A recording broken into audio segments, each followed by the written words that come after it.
mengucapkan selamat datang untuk calon presiden nomor urut 01 dan calon presiden nomor urut 02. Dan saya akan pergunakan seluruh tenaga yang saya miliki, kewenangan yang saya miliki untuk memperbaiki negara ini. Tidak ada yang saya takuti untuk kepentingan nasional, untuk kepentingan rakyat, untuk kepentingan bangsa, untuk kepentingan negara. Tidak ada yang saya takuti kecuali Allah Subhanahu wa Ta'ala. Untuk Indonesia maju, untuk rakyat kita sejahtera. Ini komitmen kami yakin Indonesia bisa berdiri di atas kaki kita sendiri. Kita akan mengamankan semua sumber-sumber ekonomi bangsa Indonesia. Kita akan menjaga pundi-pundi bangsa Indonesia supaya kekayaan kita tidak mengalir ke luar negeri. Masalah pokok bangsa kita adalah bahwa kekayaan kita tidak tinggal di republik kita. Ini bukan salah siapapun, ini salah kita semua sebagai bangsa. Karena itu saya mengajak, marilah kita bersama-sama mencari pemecahan masalah.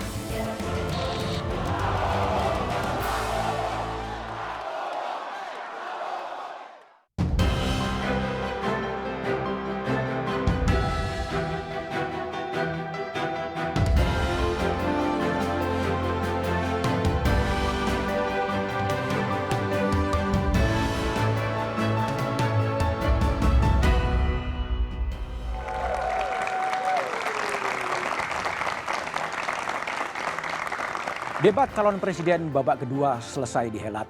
Sejumlah isu pun mencuat dan memantik perdebatan baru antar kedua kubu. Saling serang dan saling sindir kembali terjadi, seakan menjadi hiburan tersendiri. Namun tema substansi dari debat sejatinya belum terkupas tuntas. Debat masih minim memaparan program yang lebih konkret dan terukur. Lantas, bagaimana sebenarnya konsep dan program kedua capres atas isu yang mencuat dari debat? Saudara, bersama saya, Budiman Tanurejo, inilah Satu Meja The Forum, debat kedua antara data dan kata.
Telah berakhir, tapi debat atas substansi debat masih berjalan juga sampai sekarang. Satu Meja The Forum malam ini mengambil tema soal debat kedua antara data dan fakta. Telah hadir Bang Joni Plate, Wakil Ketua TKN Jokowi Ma'ruf. Malam, Bang Joni. Ada Pak Muldoko, Wakil Ketua TKN Jokowi Ma'ruf. Malam, Pak Muldoko.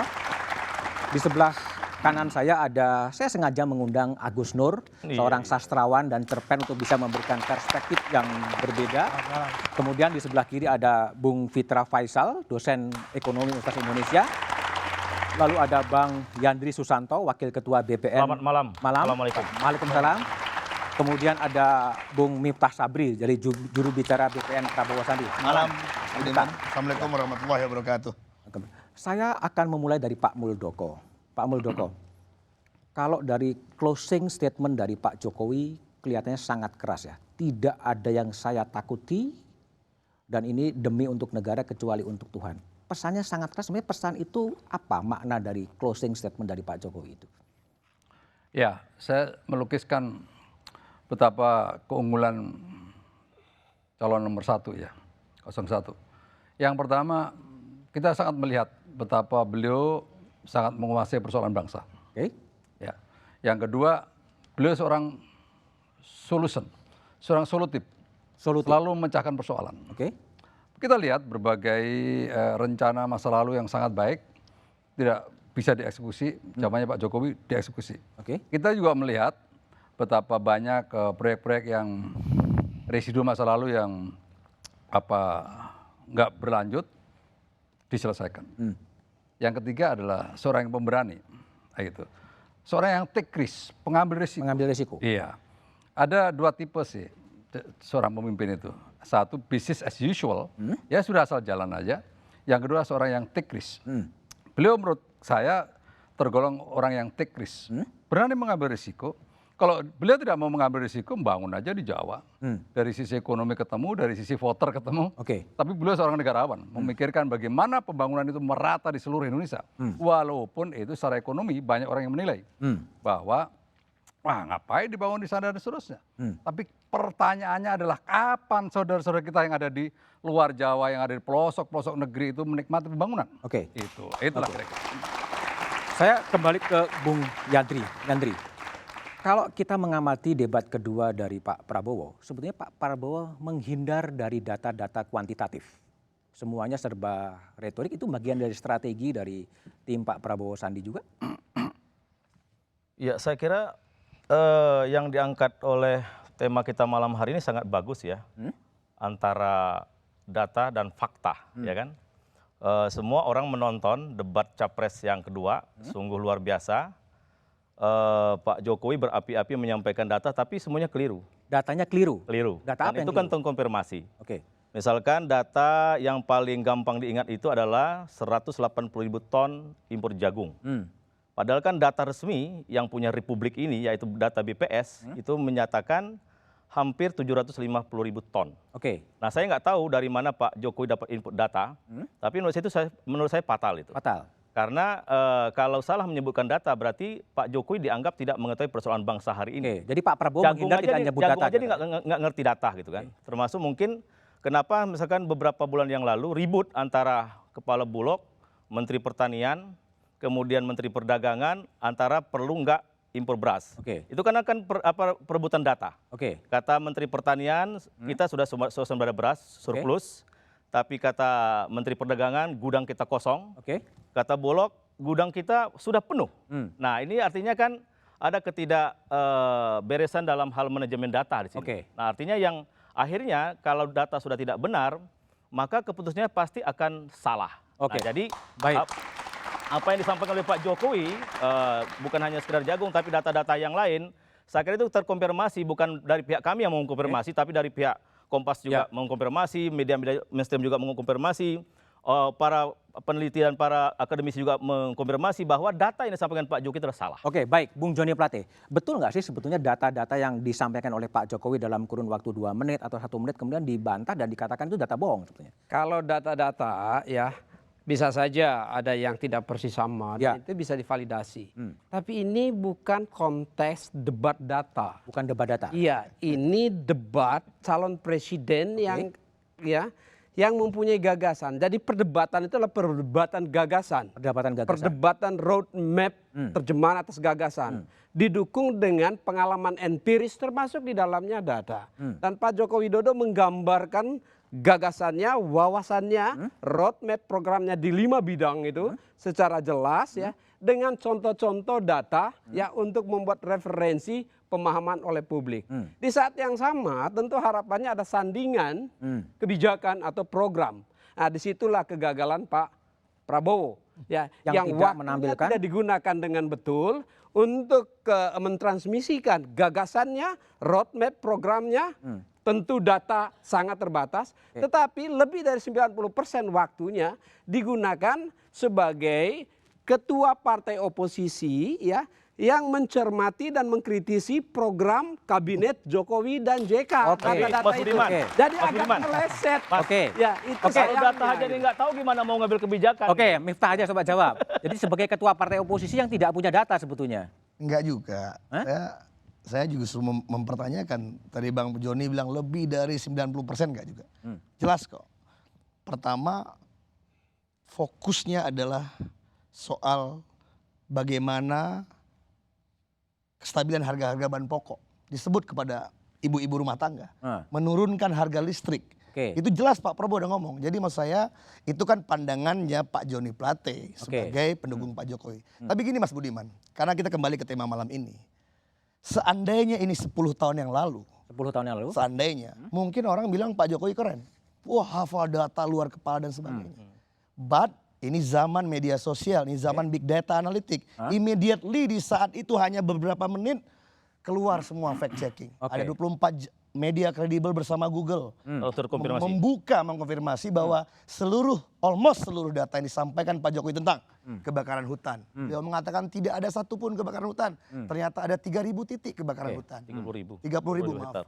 Kemudian ada soal tadi disampaikan oleh Bang Yandri soal impor jagung.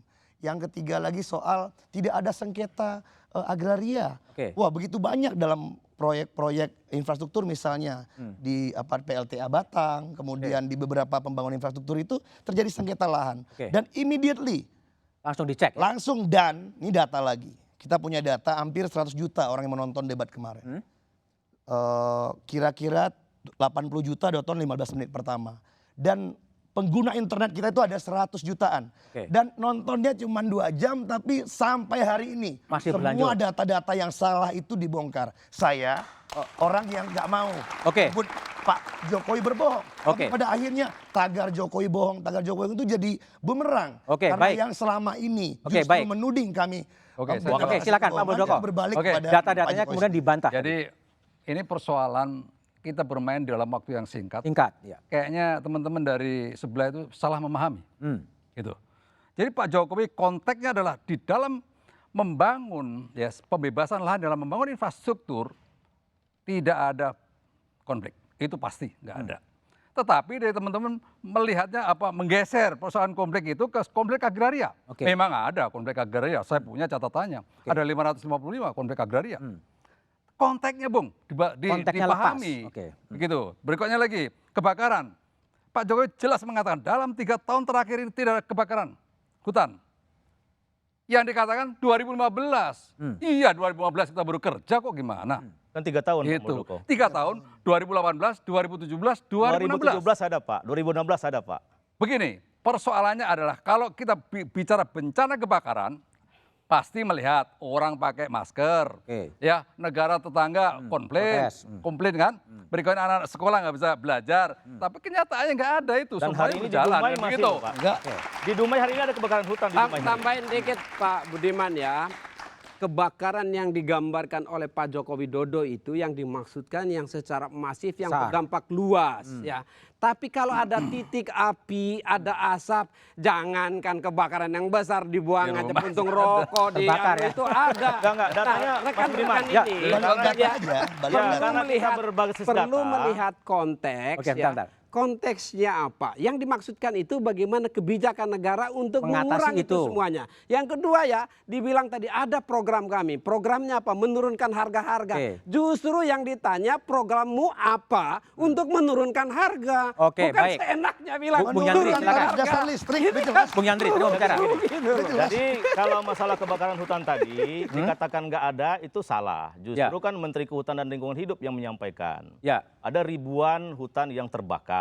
Oke. Ya kan tahun 2016, 2017 dan 2018. Dan hari ini di Dumai juga masih ada kebakaran hutan. Dapil saya tuh Dumai, Jadi benar. jangan sampai Pak Jokowi menyampaikan sesuatu yang tidak sesuai dengan fakta. Ini kan masyarakat sudah tahu semua. Oke. Jadi mau dibantah dengan apapun, Silakan. tapi kan faktanya ada, silakan dibantah nggak apa-apa. Tapi masyarakat hari ini sudah bisa semua mengkonfirmasi apa yang disampaikan oleh Pak Jokowi. Dan betul tagar Pak Jokowi bohong itu luar biasa hari ini. Karena mereka masyarakat tidak bisa di stop medsos hari ini. Mereka bagian dari kampanye Pak Prabowo. mengkonfirmasi diri Mas sendiri Budiman. gitu loh. Jadi Ya. data yang disampaikan Pak Jokowi kalau salah nggak bisa dibantah gitu. Oke, Kalau jadi mendingan nggak pakai salah. data ya, lebih nyaman Iya. gitu ya. Oke, Yang silakan. ditanya oleh masyarakat bahwa betul data perlu divalidasi, Ya. itu setuju sekali, Setuju. ya setuju. Ya. Tapi yang ditanya oleh masyarakat, apa programnya Pak Prabowo untuk mengatasi masalah kebakaran hutan? Itu nggak keluar. Tidak ada, tidak tahu. Hanya menilai kabinet Jokowi dan JK. Ini konteks antara dua calon presiden loh. Oke. Jangan disederhanakan ya, Oke. menjadi hanya apa?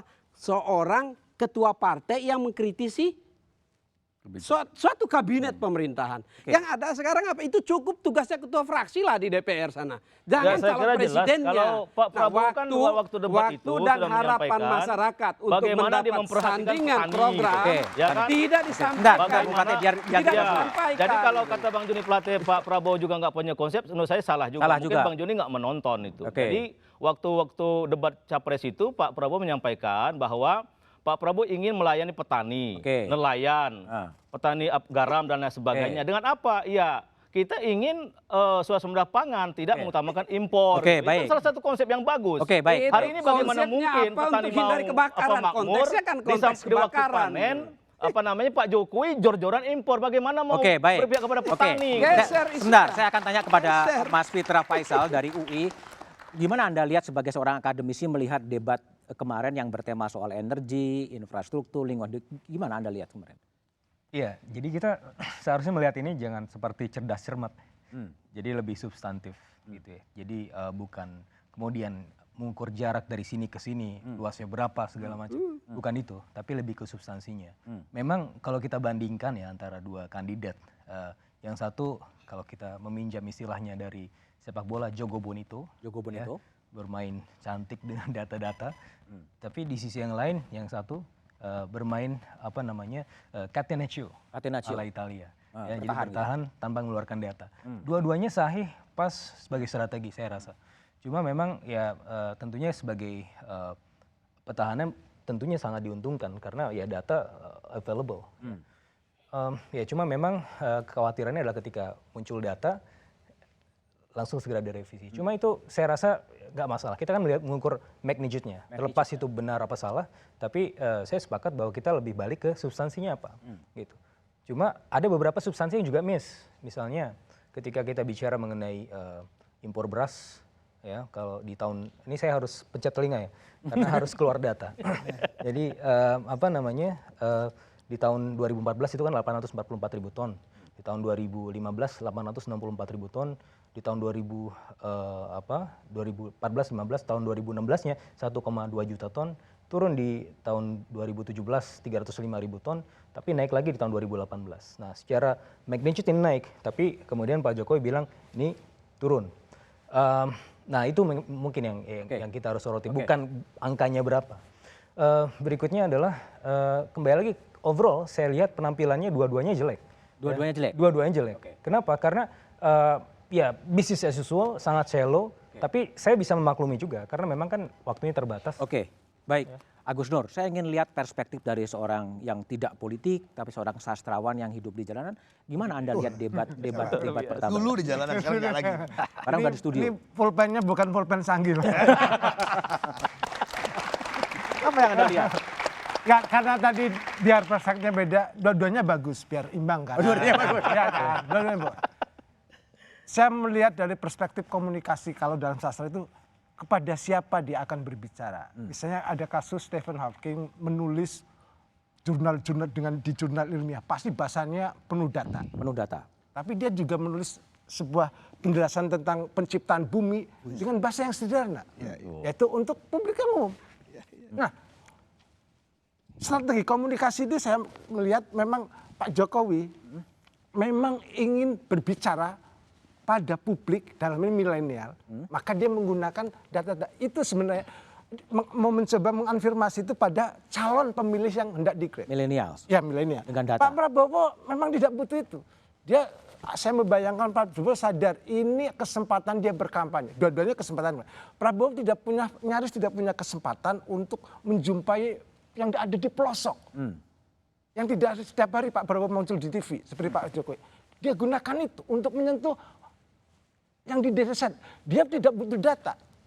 Tidak butuh data. Bukan. Maksudnya lebih kalau dalam komunikasi ada logis, ada emosi. Nah, Pak Jokowi bermain pada logis, semua data, teknokratik. Pak Prabowo lebih mau menekan menyentuh emosional. Perhatikan katakannya. Rakyat tidak susah. Bagaimana caranya tidak penting, Pak. Dalam rakyat itu, misalnya kayak ada orang menderita, dia tahu sudah mau mati, nggak usah dijelaskan, ditepuk-tepuk. Pundaknya sembuh ya, Dek. Bagaimana cara sembuhnya tidak penting. Bagi Pak Pak Prabowo. Prabowo sadar itu. Karena dia akan sedang berkomunikasi dengan secara survei kan Pak Prabowo katanya lemah di pedesaan. Ini kesempatan. Tidak persoalan berapa jumlah ekspor jagung. Yang dikatakan bahwa petani harus untung. Itu loh. Gaya komunikasi. Kalau Jokowi gimana? Ya tadi karena dia tidak mungkin yakin dengan basic pemilih yang disurvei di desa udah menang gitu. Dia ingin menggrab calon Ingin pemilih. tampak pinter lah. Bukan lah kalau itu pinter lah. Kalau nggak pinter kan nggak jadi presiden.